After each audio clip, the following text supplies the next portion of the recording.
5 za m'Baibulo. Fanizo la nyumba ziwiri.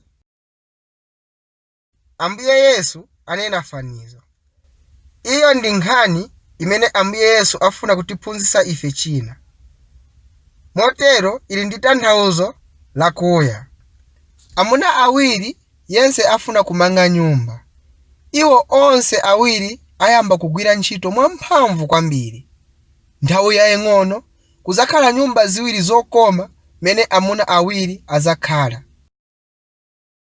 Ife tizayamba kuyang'ana mwamuna mmodzi mwa amuna awiri aja. Poyamba iye asalaza pansi. Kenaka iye ayamba kumanga mzere woyamba wa miyala pa mchenga. Kenaka mzere wachiwiri uyikidwa pamwamba. Iye apitiriza ndi kupitiriza tero. Ndipo iye agwira ntchito molimbika. Zipupa zitalika ndi kutalika koposa. Tsopano ife tizaona mwamuna uja wachiwiri. Iye nayenso agwira ntchito ndi mphamvu. Komatu palibe zipupa kuoneka. Kodi ndi chifukwa chiyani? Chabwino, iye ayamba kuchita chinthu chache. Iye akumba mu mchenga. Onani, inu mukhoza kuona mzenje lalikulu. Iye akumba pansi mwakuya kopambana kufikira iye alephera kukumba pansi mopitirira popeza fosholo lake lagunda ku chinthu china chowuma. Pansi kwenikweni pali mwala wowuma. Inde, icho ndi chimene iye anali kufuna. Posachedwa, iye wakumba mchenga wonse kuwuchosa ku bwalo. Onani tsopano, iye ayamba kumanga mzere woyamba wa miyala. Mzere wachiwiri uyikidwa pamwamba pache. Ndipo tero iye akupitiriza ndi kupitiriza. Posachedwa ukhoza kuona zipupa kuoneka pamwamba pa nthaka. Kodi ndi chifukwa ninji iye anakumba pansi kwambiri poyamba? Ndi chifukwa ninji iye amanga zipupa pamwala uja wowuma?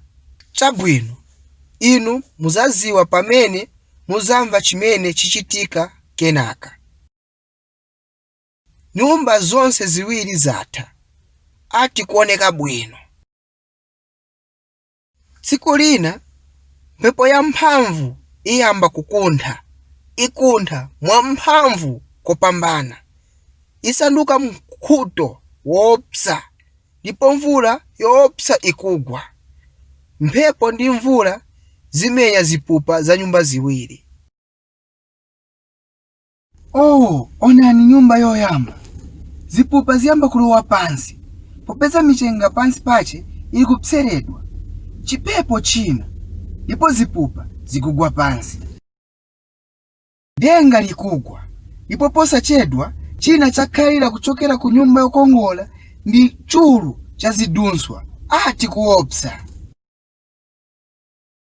Ndipo nchiyani chichitika ku nyumba yachiwiri? Inde, mphepo ndi madzi ziyesa kuwononga ngakhale nyumba ija. Koma ikhalabe yoyimirira popeza yamangidwa pa mwala. Ndipo mwala ndi wowuma ndi wolimba. Iyayi, mwala sungapseredwe kuchoka. Kodi Ambuye atanthauza chiyani ndi nkhani iyi? Ndani alingana ndi mwamuna uyu woyamba? Awa ndi anthu amene apita ku tchalichi ndipo apemphera tsiku lililonse nawerenga Baibulo. Kodi icho si chinthu chabwino? Indedi, Ambuye afuna ife kuchita icho. Koma iwo aganiza kuti icho chingawapulumutse iwo. Iwo aganiza kuti angapate chipulumutso mwa njira imeneyi. Iwo safunatu Ambuye Yesu. Ndipo sakhulupiriradi mwa iye. Iwo sadaliratu pa iye ndi mtima wawo onse.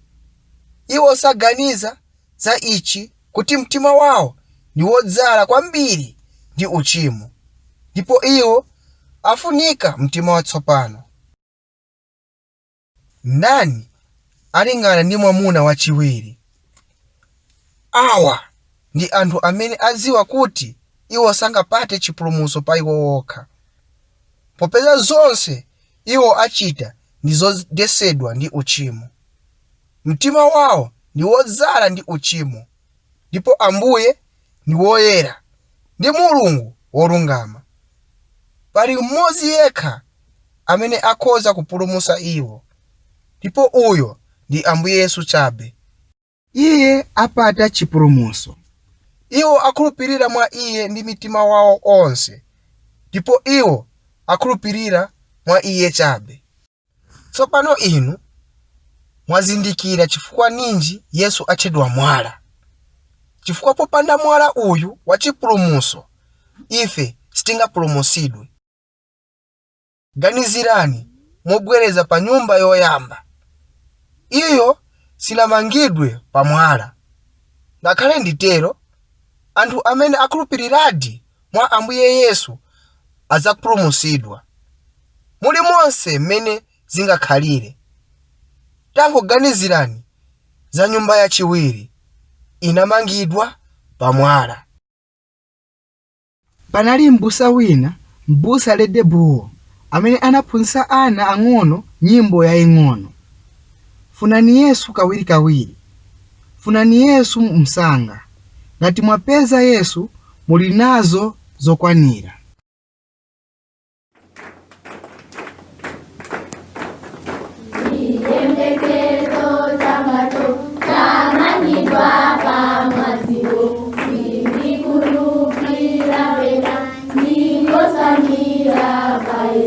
Ngai manji Krisuyo ndiye chikadwe tolinga maziko ena pamtenga. Ngai manji Krisuyo ndiye chikadwe tolinga maziko ena pamtenga. Werengani nthanoyi m'Baibulo lanu kuchoka m'buku ya Mateyu 7 kuyambira pa ndime ya 24 kufika pa 29.